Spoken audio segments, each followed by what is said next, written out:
prepare cauliflower for grilling, and you want to get rid of the bottom, cut it in half.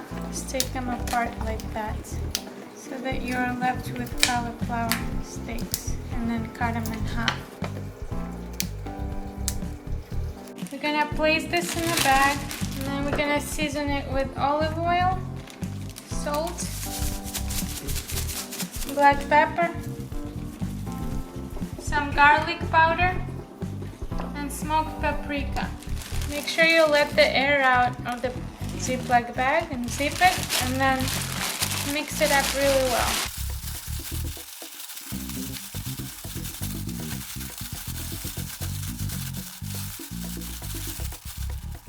For the scallions, we're gonna drizzle it in olive oil, some salt,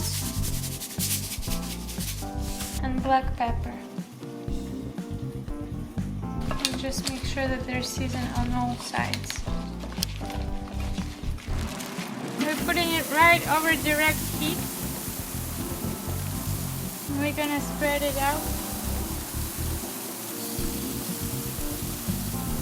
We're also gonna place scallions over indirect heat and let them grill a few minutes.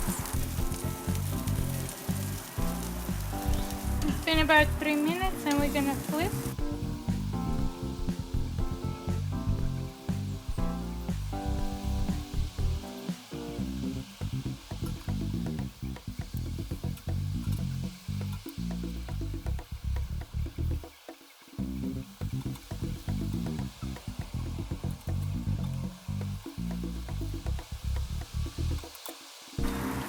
And it looks like the onions are getting ready. They're pretty tender already.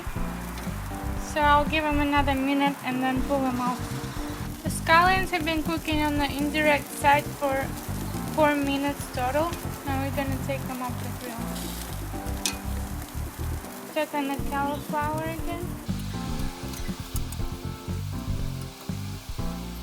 And then we're gonna cover it and let it cook for about 4 minutes. Make sure that the vents are open.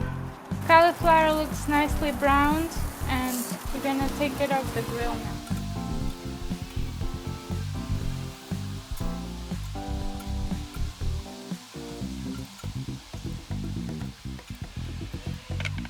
While it's still hot, sprinkle it with some shredded Parmesan cheese on top, so that it melts a little bit.